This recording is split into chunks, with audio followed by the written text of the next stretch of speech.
In the fall of 2002, 19-year-old Gemma Houghton moved into her dorm room at the very prestigious University of Manchester in England to begin her freshman year.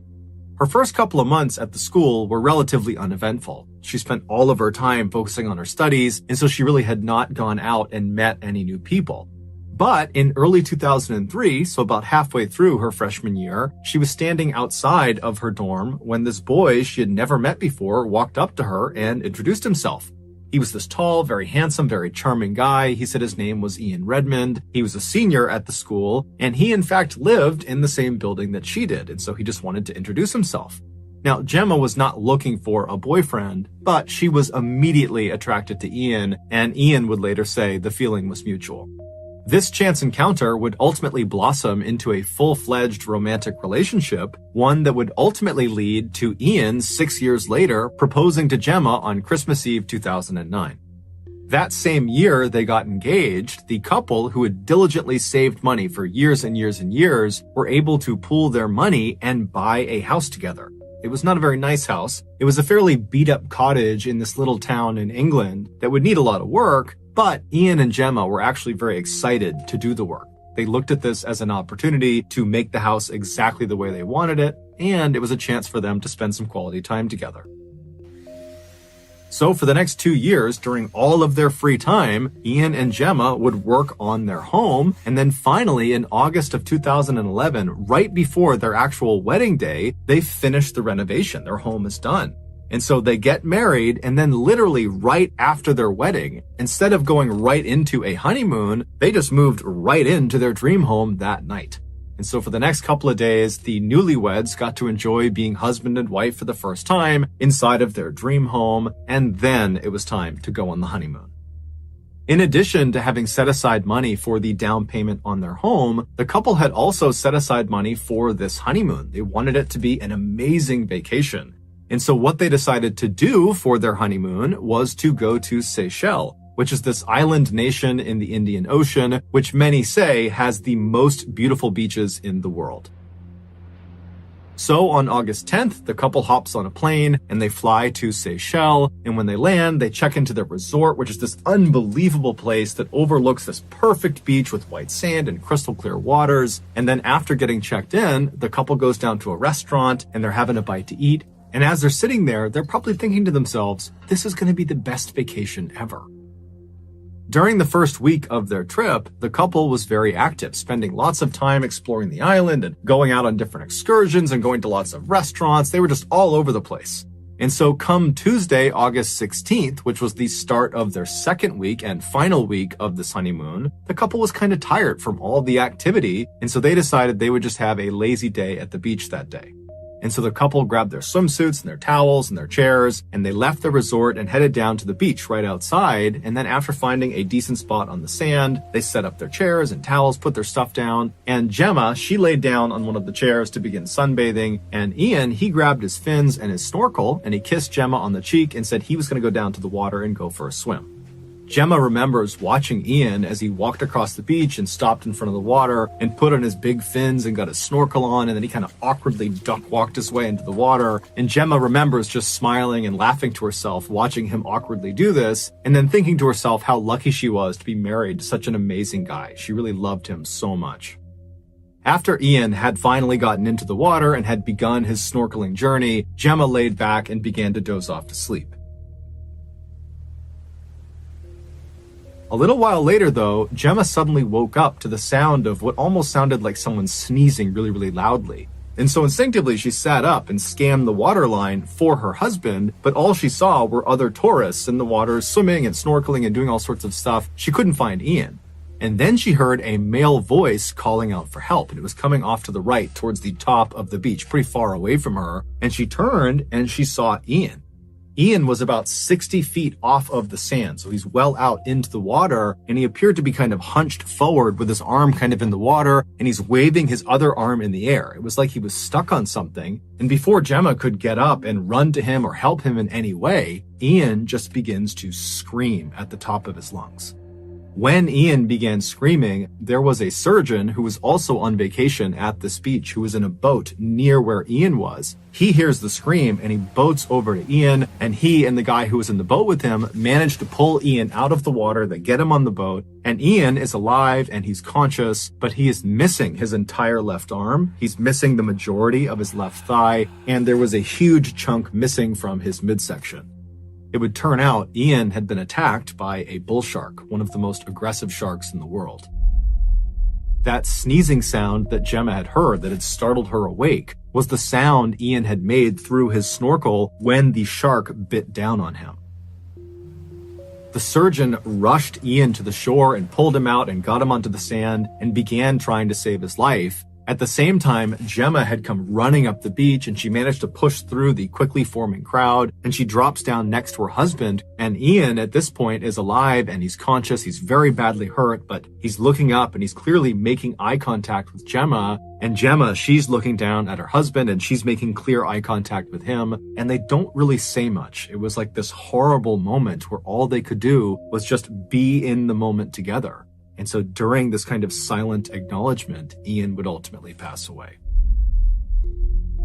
It would turn out, over the past few weeks, there had been a rash of shark attacks at this beach, including one other fatal attack on another tourist. Because shark attacks in Seychelles were so unheard of, they believed this had to be the work of one rogue bull shark. That was the one shark that was doing all of these attacks. And so because this shark had not been captured or killed, the country had actually instituted a temporary ban on swimming at this beach and a few other beaches. But for whatever reason, the ban had not been communicated effectively to the tourists, nor had it been enforced on the tourists. And so Gemma and Ian had no idea the water was a dangerous place to be. They just looked out and saw other tourists swimming around and believed it was totally safe, when in reality, it obviously wasn't. Gemma would quickly return to England, and she would host her husband's funeral in the same church she and he had been married in 10 days earlier. On October 15th, 2003, a newlywed couple named Tina and Gabe Watson arrived in Australia for their honeymoon. They were both 26 years old and lived in Alabama, and neither of them made very much money. Tina worked in the kids department of a clothing store, and Gabe worked for his father at a packaging company. But Gabe's family had gifted this honeymoon trip to Australia to Gabe and Tina, and so the couple was so excited about it, and they had taken actually a whole year to plan this trip out. It was going to be the adventure of their lives. Once in Australia, the couple spent the first week in Sydney, which is one of the biggest cities in the country. They went on a river cruise, they visited the famous Sydney Opera House, and they went to see the koalas at the zoo, something Tina was very intent on doing because she loved animals. And then on October 21st, so 6 days into their big trip, the couple headed north to the city of Townsville, which is this beautiful beach town that's right near the Great Barrier Reef. The Great Barrier Reef is the world's largest and most famous coral reef system. This was going to be the real highlight of their trip. Gabe had grown up loving the water, and now as an adult, his passion was scuba diving. He was a trained rescue diver, and any chance he got back home in Alabama, he would go diving. As for Tina, scuba diving kind of scared her. She didn't like the idea of being underwater for extended periods of time and breathing in underwater. It just felt so foreign that she didn't like it. But she knew Gabe really wanted her to go scuba diving with him in Australia, and so 10 months earlier, in January of 2003, Tina had begun taking scuba diving lessons, and then right before they headed out for this trip to Australia, Tina had gotten certified in scuba diving. So, after arriving in Townsville, Gabe and Tina would spend the night in a hotel, and then early the next morning, the couple would get up and make their way down to the dock where they would board a diving boat.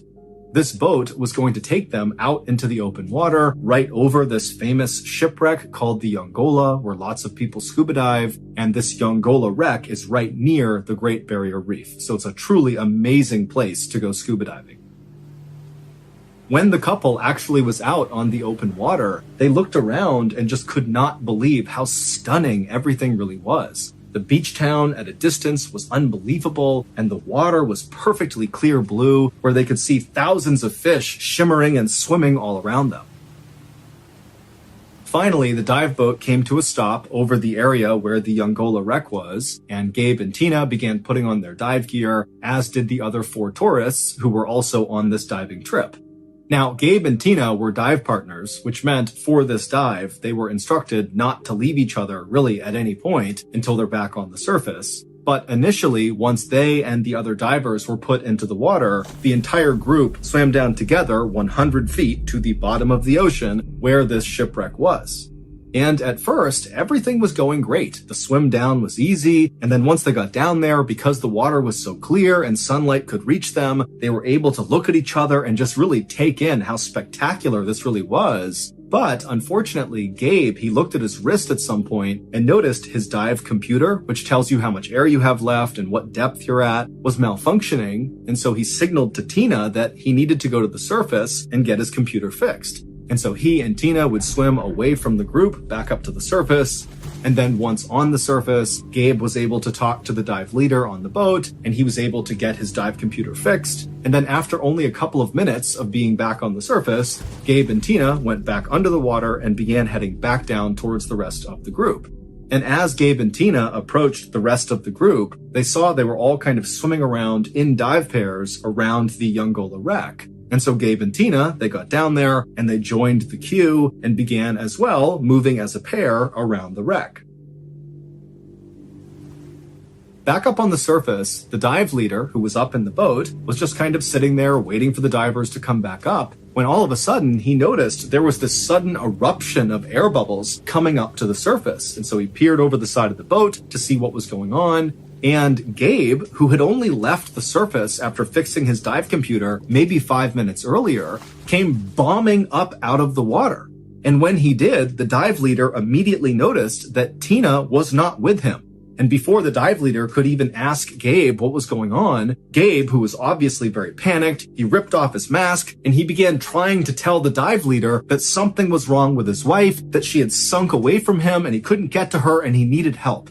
And so the dive leader immediately put on a scuba tank, he jumped in the water and swam down as fast as he could to the wreck down below. And when he got there, he immediately saw Tina by herself laying on the sand on the bottom of the ocean, just totally motionless on her back. And so the dive leader, he swam over to her, he scooped her up, and he brought her all the way back to the surface. And then once on the surface, he put Tina into the boat, and then the dive leader, he climbed inside and immediately began doing CPR on Tina. And for 45 minutes, the dive leader tried to do CPR, tried everything he could to save Tina, but unfortunately it was not enough, and Tina passed away.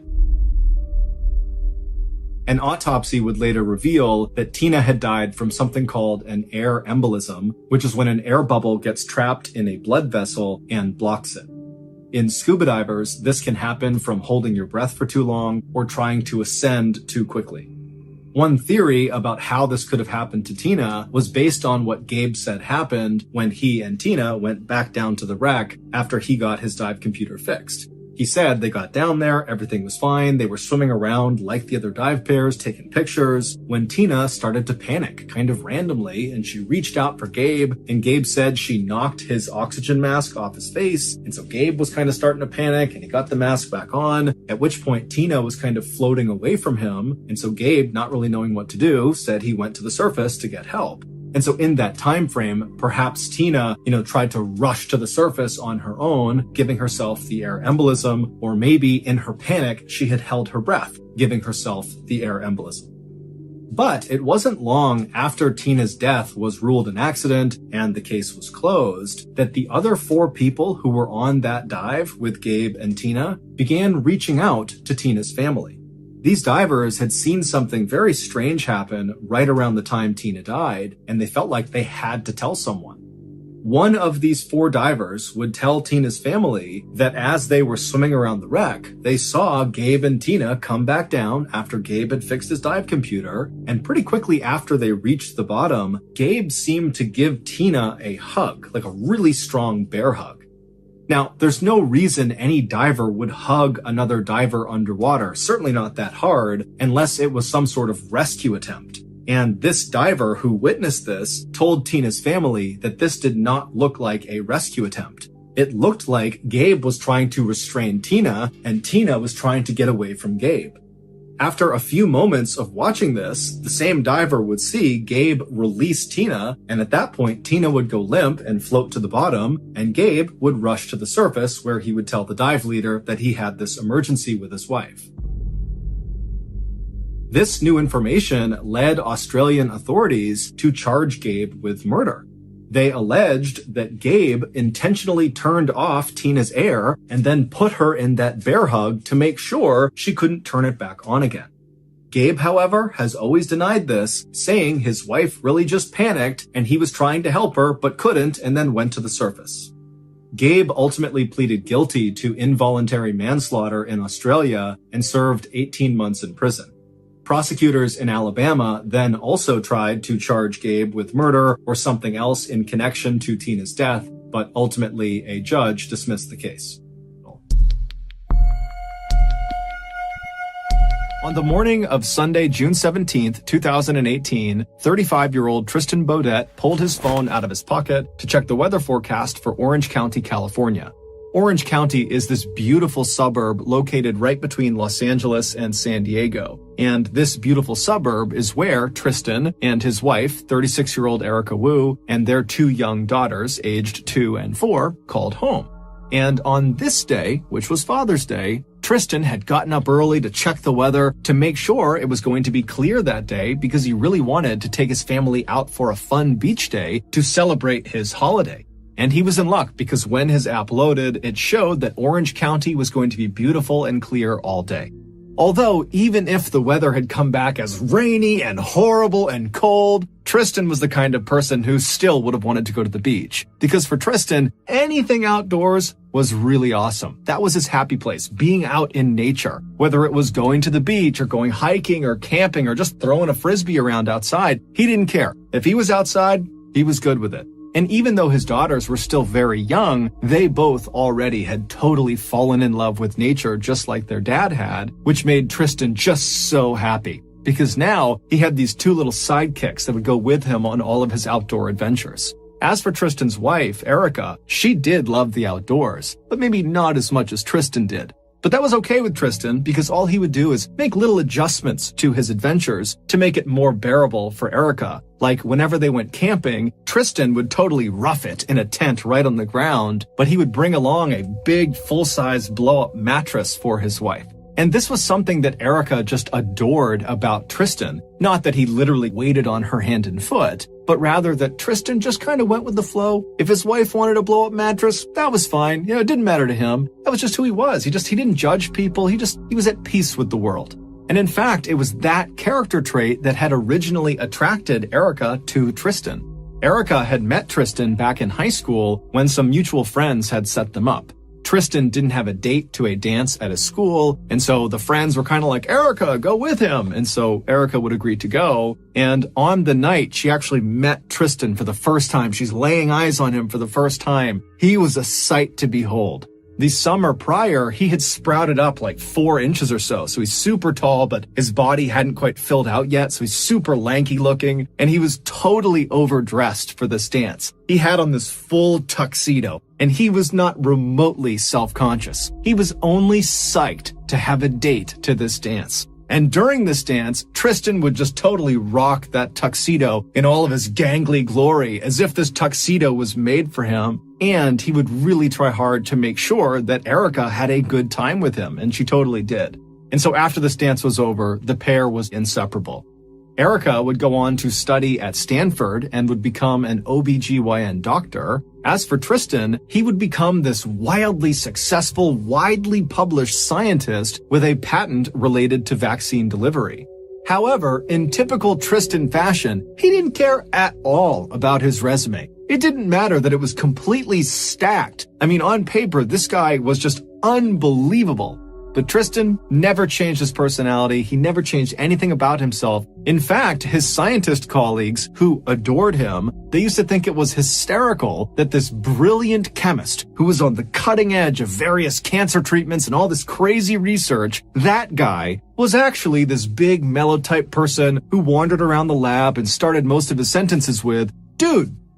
By early afternoon on that Father's Day in 2018, Erica and Tristan and their two little girls had made their way to a local beach, and Erica had found herself sitting in a beach chair reading a book, and Tristan and the girls had set up a sunshade right down where the water broke, and they were digging in the sand. And so over the course of that afternoon, Erica, she's reading her book, and periodically she would look up and she would see Tristan and the girls digging in the sand or making sand castles. And then at some point, Tristan and the girls, they would get up and abandon their dig site, and they would run into the water, and then they would run back to shore right as the waves were breaking, trying to kind of escape the waves. And the two little girls thought this was so much fun, and they were laughing hysterically and screeching with excitement as the waves crashed at their ankles. These are tiny little waves. And at some point, Erica, she's looking up watching this, and she sees her two little girls having a blast, and she sees her husband flash her this big grin because he knows this is totally funny. And at that moment, Erica suddenly felt herself feel something that she didn't always feel these days. And that was just contentedness, happiness. Tristan, because he was this totally laid back guy, he was able to just kind of enjoy life as it came to him. But Erica, she couldn't do that. She was a constant worrier, and that was largely because when she was just 8 years old, she lost her father. And it was this totally traumatic experience that really upset her childhood. It was just devastating for the family. And so ever since then, she had developed this very real paranoia that no matter how good her life was, that at any second it was going to be ruined by something horrible happening to her. But as she sat in this chair, watching her husband smiling at her and seeing her kids playing with him, it was just this perfect moment. And so Erica would put the book down and she would get up and run into the surf to be with her family. Little did she know, something horrible was about to happen. 4 days later, on June 21st, Erica was home studying for this big medical exam she was scheduled to take the next day.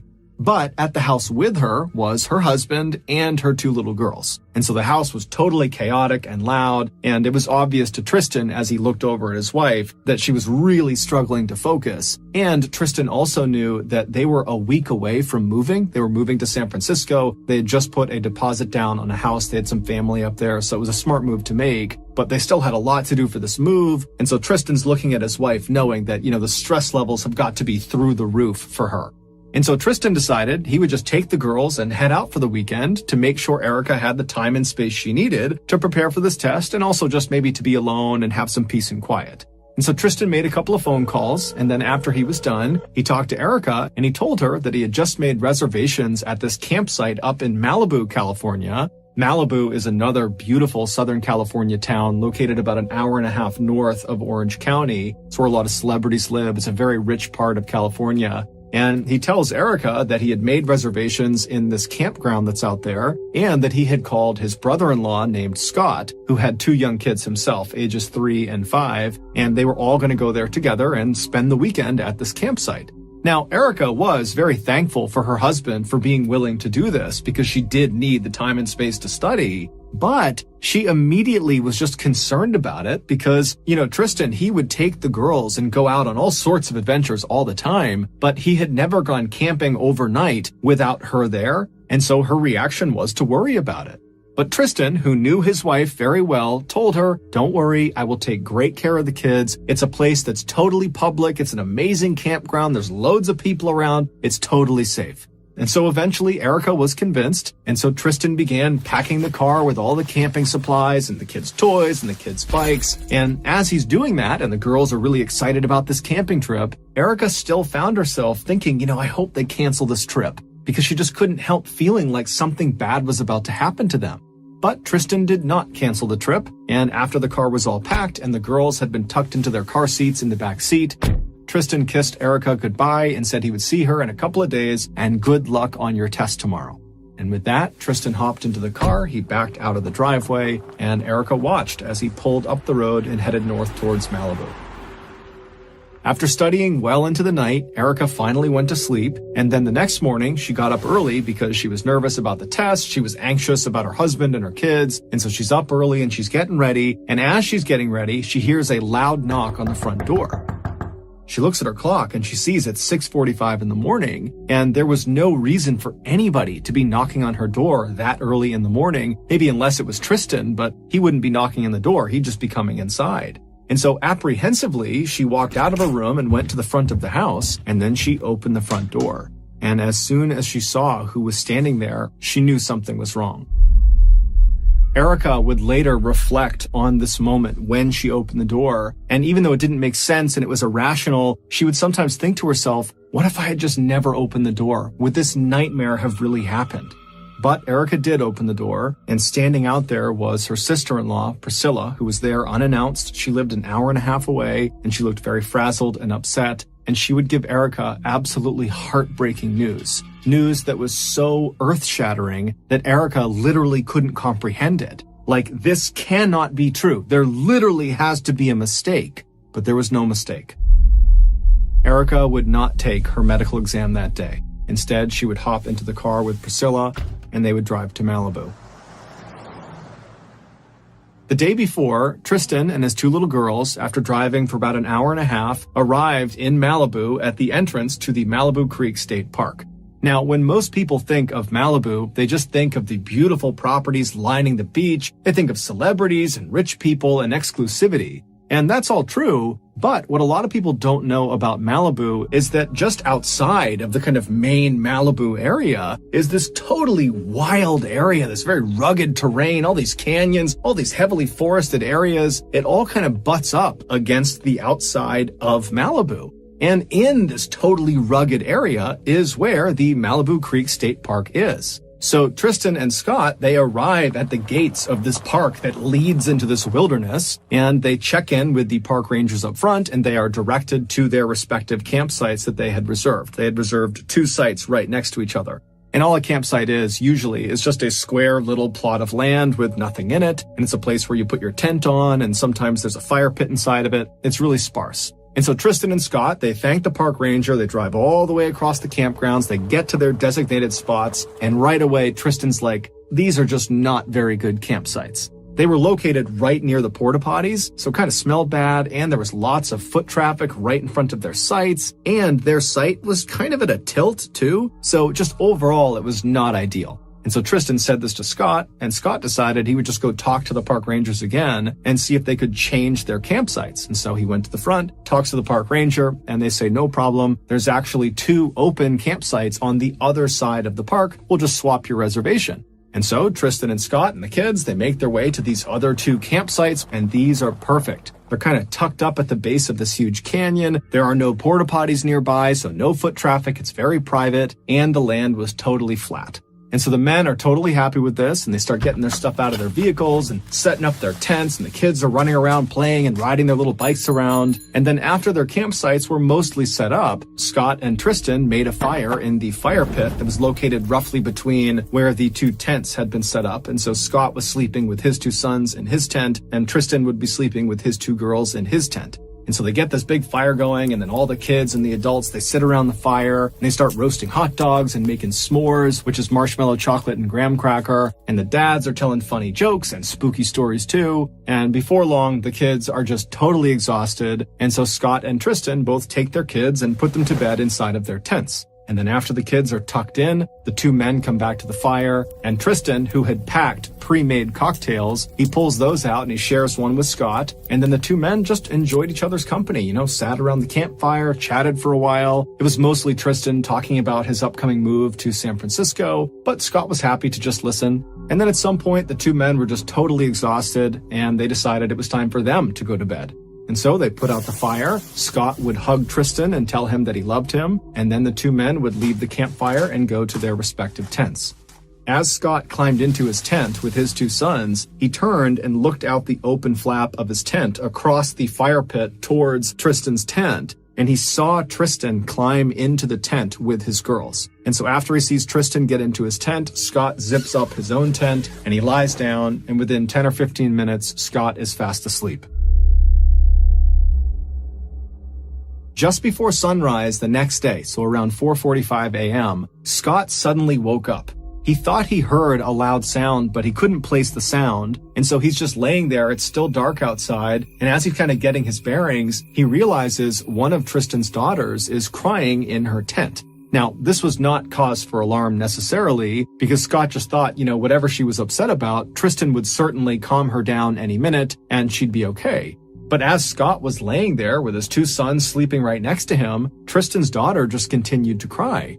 Now, Tristan was a famously heavy sleeper, and so Scott was thinking, okay, he just must not be awake, and so that's why he's not able to comfort his daughter. And so Scott would carefully get up, he'd unzip his tent, he'd be careful not to step on his sons. He went outside, and outside it's cold, it's dark, he cannot see inside of Tristan's tent. There's no windows on it. And so he just walks over, and by the time he gets to the tent, he can hear clear as day Tristan's daughter is still crying. And so Scott kind of loudly but still whispering says, "Hey, Tristan, wake up."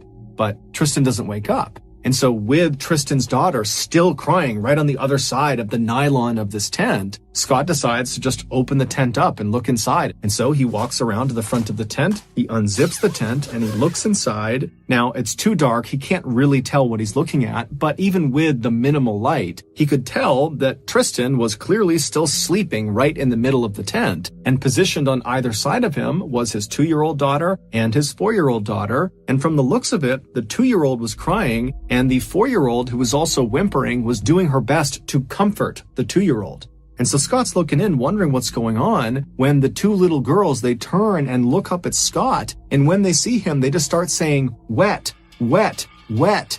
Now, Scott doesn't know what they're talking about. He's starting to get a little bit flustered because he thinks something's wrong, and so he reaches in and just starts shaking Tristan, saying, "Hey, wake up." But as soon as he did that, he could tell Tristan's not sleeping. Tristan is dead, and his two little girls are sitting in a pool of his blood.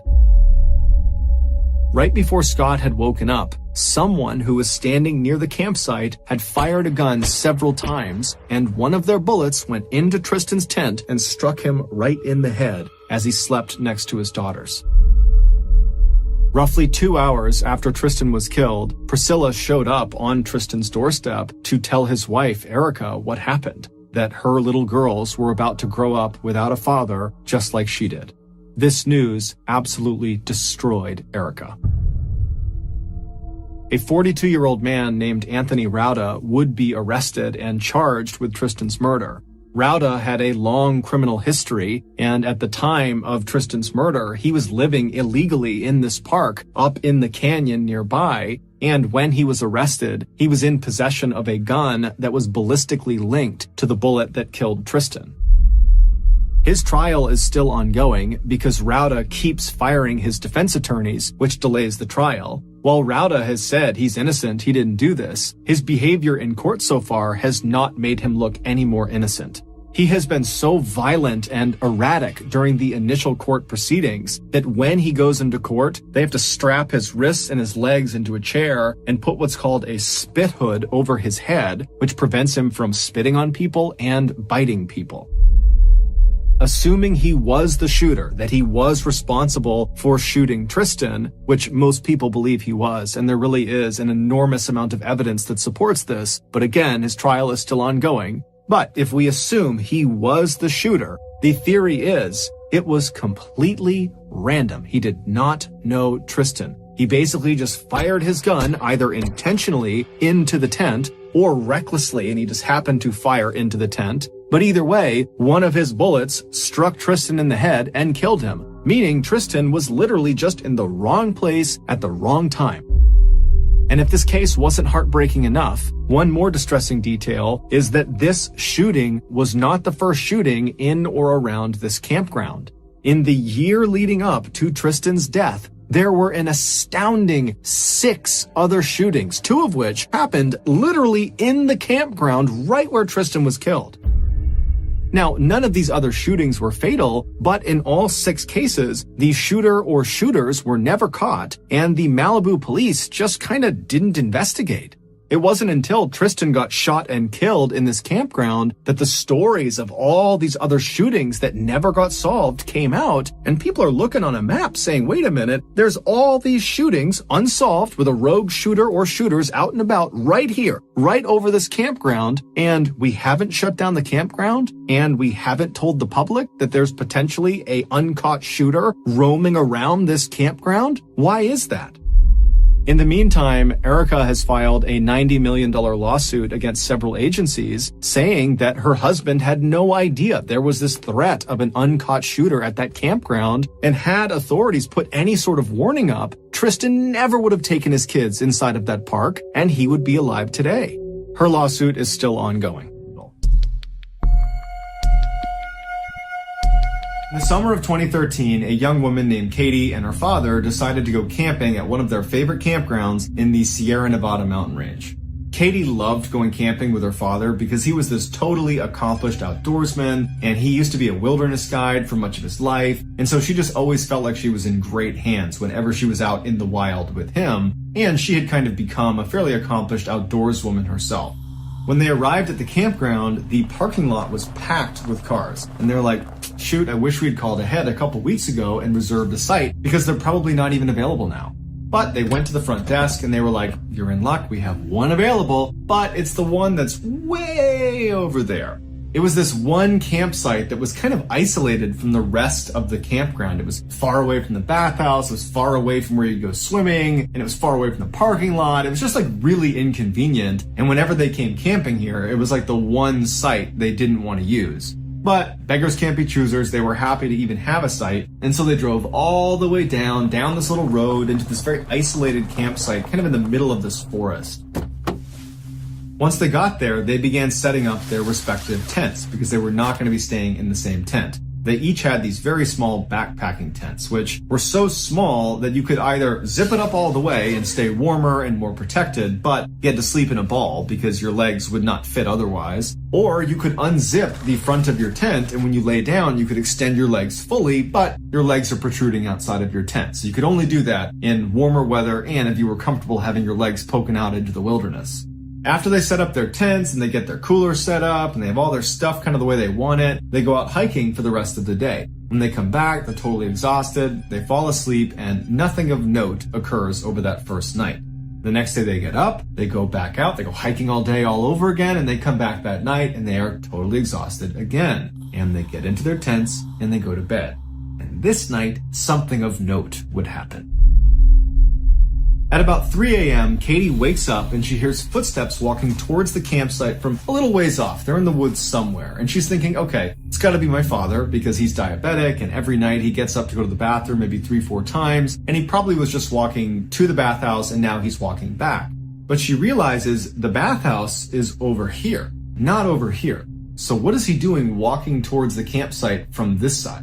The footsteps come out of the tree line, they come into the clearing that is their campsite, and they stop about 2-3 meters outside of Katie's tent. Now, there were no windows on Katie's backpack tent. There was just little vents at the front and the back that kind of pointed down, and so she couldn't see out anyways, and there was no illumination out, so you can't even pick up a silhouette. It's just total darkness out there. She can't see who's out there. She can only hear them. But she's thinking, okay, maybe my dad got lost coming back from the bathhouse because he didn't have a flashlight and he walked too far. That's possible. Or, he could have decided to relieve himself just in the tree line, even though he's not known to do that. He's a guy that goes to the bathhouse. And so she's running through these scenarios that are convincing her that, oh, that's just my dad. But what she really wants to hear is that person walk away from her tent and get into her father's tent, because that will confirm in her mind that that was her father. And so she's sitting here waiting for that confirmation, and she hears the footsteps again, but instead of walking around her tent to her father's tent, this person walks right up against her tent very quickly. And they clearly begin leaning over her little tiny tent because she can hear them breathing right above her. And this is when she realizes, that's not my dad. And as she's having this terrible revelation that some stranger is outside her tent right now, she has an even worse revelation. It was a warm night that night, so she was sleeping with her tent unzipped and her legs poking out the end. She musters the courage to begin slowly retracting her legs back inside of her tent. But before she's able to do that, this person stands up, turns, and starts walking towards the base of her tent where her legs are. She's completely frozen and terrified about what's about to happen. But this person doesn't stop at her feet. They keep moving and in fact start circling her tent. But because they were making a lot of noise and walking around her, it allowed her to pull her legs back into her tent without, this person hearing her. And so she had the illusion of safety being inside of her tent, but her tent is still unzipped. So she's waiting for this person to come around and crouch down and look inside of her tent because it's open. And so she's just looking down there hoping that doesn't happen. But unfortunately, right at this moment, the person walked to the base of her tent and came to a stop right outside where the opening to the tent is. And so she's sitting there thinking, please don't come in here, please don't come in here, please don't come in here. And even though her feet are pulled up into her tent, she suddenly feels something pinch her foot and she knows it's a hand. Something has grabbed my foot. Then she stifles a scream and she starts shaking uncontrollably because her instincts are telling her, don't let this person know you're awake. And luckily, as she's sitting there shaking from fear and trying to be quiet as best as she can, she's holding her mouth, this person stands back up again and goes back to the spot next to her tent and leans over the tent once again, and she can hear them breathing right over her. And so for several minutes, she lay there shaking with this random person who pinched her foot a minute ago, hovering over her tent in the middle of the night. And she has nothing she can do. And she's just quiet. She's hoping it's going to end soon. And eventually this person would turn around and walk over to their cooler and their table and some other things that were out. And she hears some rummaging going on. Some things are being moved around. And then this person just kind of walks off into the distance. But she doesn't know if they're gone. She doesn't know if they're standing in the edge of the tree line waiting for her to come outside. Maybe they laid a trap for her. And so she just lays there, silent, doesn't move, and she's praying to herself, please don't let anything happen to me or my father. And all night she's just laying there. And then eventually she does fall asleep. Probably hours go by, but she does fall asleep because she wakes up again when she hears her father unzipping his tent. And she charges out to meet him. And she can tell right away that he's scared. And before she can even say or begin to describe what's happened to her, he says, were you outside your tent last night at about 2, 3 in the morning? Because I heard all sorts of commotion near our cooler. I wasn't sure if it was an animal. I wasn't sure if it was you. And she starts telling him, no, this is what happened to me. And as she's describing what happened to her, he looks behind her at the picnic table, which was next to their cooler, and they had their backpacks on it. Basically anything that didn't fit in their tents they kept near this picnic table. And he points at it. And she turns around and any item that was in the cooler or in their backpacks or that was just out has been stacked in a pyramid formation on this table. Clearly, the guy who was here last night did this for some reason they don't understand. And as they go over to look at it to see if anything's been taken, they notice this track of footprints, like these heavy footprints that have been going around and around Katie's tent. So she clearly wasn't imagining it. And so that instant, they packed everything up, got in their car, and they left. And to this day, they can barely talk about it with each other because it's all the things that could have happened. The father felt horribly guilty because he clearly heard this person, but didn't leave his tent. And his daughter was clearly in danger. And his daughter's thinking, the tent was open. This person was crouched down, reaching into my tent, grabbing my feet. Like, that's such a horrifying image. And so this has been completely traumatizing for them, and they just don't talk about it anymore.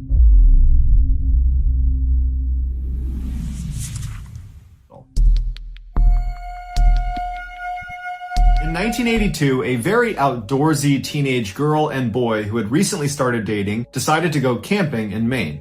Around 1 a.m. on the first night they were there, the girl wakes up because she has to go to the bathroom, and she's about to unzip her tent when she stops because she hears some strange noises coming from outside their tent.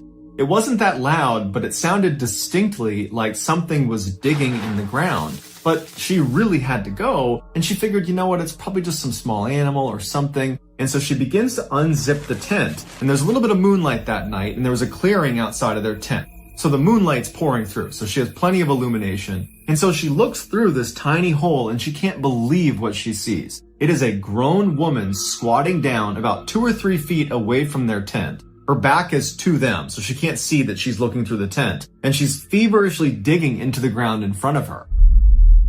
The girl literally falls backwards into her tent. She's so startled by what she sees, and she lands on her boyfriend, who immediately gets up and he's like, what's going on? And she goes, shh. And she points at the little hole where she had unzipped the tent, and she goes, look. The boy is confused, but he can tell his girlfriend is very serious, so he sits up quietly and he looks through the little opening in the door and he sees the digging woman.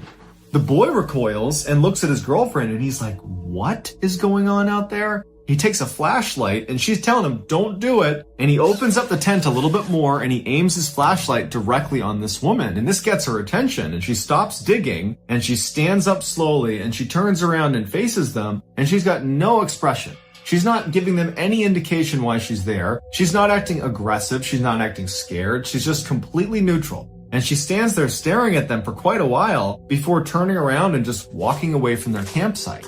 And after a little while, when they were pretty certain she was gone, they open their tent all the way, they go outside, they kind of scan around with their flashlights and she's nowhere to be found, and they go to where she was digging, and it's just this weird 4-inch deep hole in the ground. There's no rhyme or reason to why she was doing that. And so after sitting there wondering what they should do, they settled on, well, tomorrow we'll tell the park rangers that she was here and maybe they'll do something about it. And so feeling pretty confident that this woman's not going to come back, they both go back into the tent, they zip it shut, they get in their sleeping bags, and they're about to go to sleep when they hear someone running towards their campsite. And they know it's this woman. They immediately unzip the tent and they look out, and now the woman's not digging anymore. She's rummaging through some of their stuff that's outside of their tent. And the way she's doing it, they described as monkey-like. She'd pick something up, look at it, and throw it over her head. She'd pick the next thing up, throw it over her head, back and forth, just throwing things behind her. And so the boy gets out and he shines a light on her and goes, you need to leave. And she doesn't react. She just keeps flipping through all their stuff until he gets pretty forceful and says, you need to leave right now. And at that point, she kind of stops and looks at him like, what are you doing here? And then she gets up, turns around and walks away. Now the couple really doesn't know what to do because she's clearly willing to come back after being confronted. But they stayed outside their tent for about 15 more minutes, shining their light and making lots of noise and treating her like she's an animal. And they're just trying to scare her away from the campsite. And after a little bit of time, they thought, okay, there's no way she comes back now because, we were pretty aggressive with her this time and she seemed to really get it. They both do go back in the tent. And as soon as they zip it shut, they hear her come running straight back to the site, like she was literally waiting in the wings for when they went back in the tent. And this time she runs back to the hole in the ground and she's just feverishly digging into the ground as fast as she can. And this time they come out of their tent and they're mad and they are screaming at this woman to get the F out of here. What are you doing? And this seems to kind of frighten the woman, who gets up and she looks at them like, why are you yelling at me? And she runs away, and it looked almost animalistic the way she was running away, like she was feral. The boy and the girl are totally shaken up at this point. It's about 1:30 in the morning and this woman just keeps coming back to their site and they don't know what to do about it. So they turn on some lanterns and they turn on their flashlights and they decide we're just going to stay outside until the morning. That way we know she doesn't come back and doesn't steal anything from us. But by about 3:30 in the morning, they've been outside for 2 hours. They're getting cold. They're super tired. The woman's nowhere to be found. And so they finally say, you want to go back in and get some sleep? I think this time she's really gone. They get back in their sleeping bags and they go to sleep. They don't hear her again. The next morning when they get up and they unzip their tent, they look outside and all of their stuff has been thrown all over the campsite. And the hole in the ground that the woman had dug that was previously about 4 or 6 inches deep is now well over a foot deep. And they realize this woman must have been lurking in the shadows in the woods, watching them from 1:30 to 3:30 in the morning. That whole time they were out there kind of warding her off. She was just waiting, just watching them the whole time in the shadows. And as soon as they went into their tent, she must have given it a little bit of time, but then she ran right back over and she ransacked their site. But the strangest thing was, after they looked through all of the stuff she had chucked around, nothing was missing. And there was some pretty expensive stuff that was laying out that she could have taken, but didn't. After they picked up their site, they went to the park ranger and they told them about what had happened, but the ranger has no idea what to make of it. He's never heard of such a thing. And so the couple just leaves that day because they're not about to spend another night here. And to this day, they have no idea why this woman was running onto their site and digging into the ground and rummaging through their stuff. It was like she was just a wild animal.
In 2017, Steven Weber was a larger-than-life 38-year-old DJ living in Louisiana.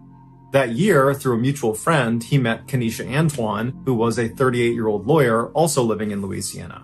And as soon as they met, they immediately hit it off and began dating. They both had always wanted to travel the world, but they never got around to it because life always seemed to get in the way.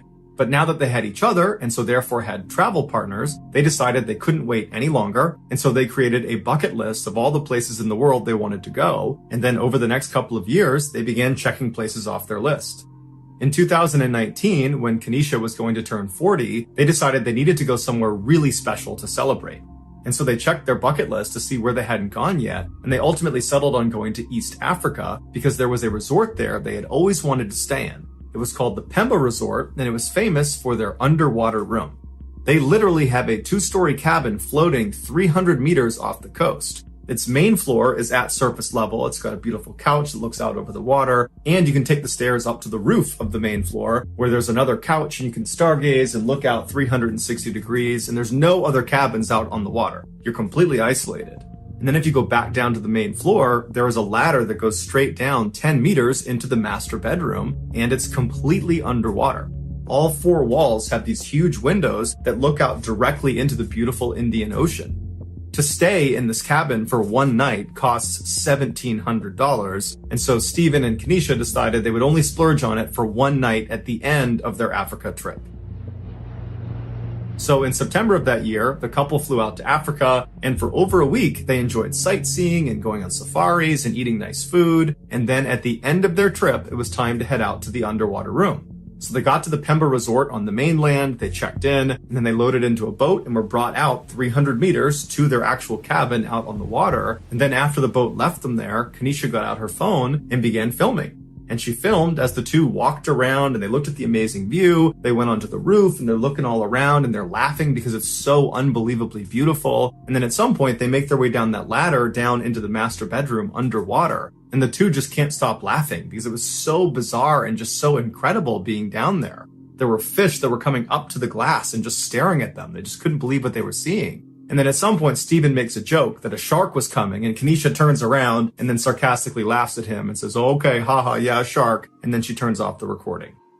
A little while later, Steven leaves Kenesha in the master bedroom, and he goes upstairs and he puts on fins and then hops in the water.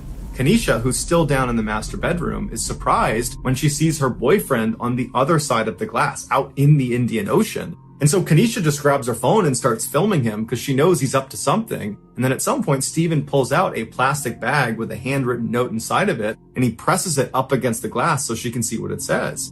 And so Kenesha zooms in on the note, and you can tell from the tone in her voice, she really doesn't know what he's doing. But then there's a pause in the video as she's reading the note. And the note says, "I can't hold my breath long enough to tell you everything I love about you, but everything I love about you, I love more and more every day. Will you please be my wife? Marry me." Kenesha is so astounded at this proposal. You can tell she's almost crying. She's so excited. And so as she just continues to film him, Steven pulls out a ring and he holds it up to the glass. And now at this point, Kenesha is just beside herself. She couldn't be happier. And so Steven closes the ring box, he grabs the letter, and he swims up out of view back to the surface. And Kenesha turns off the recording, turns around, runs to the ladder, and climbs up to the main floor to give Steven her answer that yes, she would marry him. But when she got up there, she looked around and Steven wasn't up there. And so she's yelling for him, she's looking around, waiting for him to show up, but he's not. And so she runs up onto the roof of the main structure to get a better look around to see where he went. But when she got up there, she looked down and there's nothing but ocean. There's no sign of Steven anywhere. And so starting to panic, she runs back down to the main floor at surface level. And now she's frantically yelling for Steven, yelling for him to come up to the surface. Where is he? Where are you? But there's no response. Kenesha is all alone out in this cabin in the middle of the ocean. She has no way to contact anyone on the mainland, and so she has no idea what to do. She doesn't know if she should just jump in the water to go looking for him. She doesn't know if he's maybe playing a joke on her. She just doesn't know what's happening. And so she just reflexively begins screaming out for help, hoping that somebody will hear her and come help her find Steven. And after a little while, some boaters not too far away hear her yelling out for help. They come over and they, along with Kenesha, begin looking and they ultimately find Steven. But by the time they found him, it was too late. He had drowned. The details of exactly how he managed to drown or exactly where he was when they found him are not listed online. On Wednesday, June 7th, 2023, Anthony Rauda was sentenced to life in prison for second-degree murder of Tristan Beaudet and 3 counts of attempted murder, including 2 involving Tristan's daughters.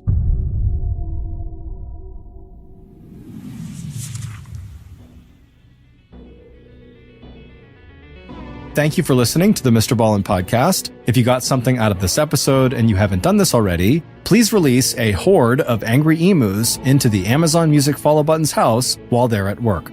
This podcast airs every Monday and Thursday morning, but in the meantime, you can always watch one of the hundreds of stories we have posted on our main YouTube channel, which is just called MrBallen.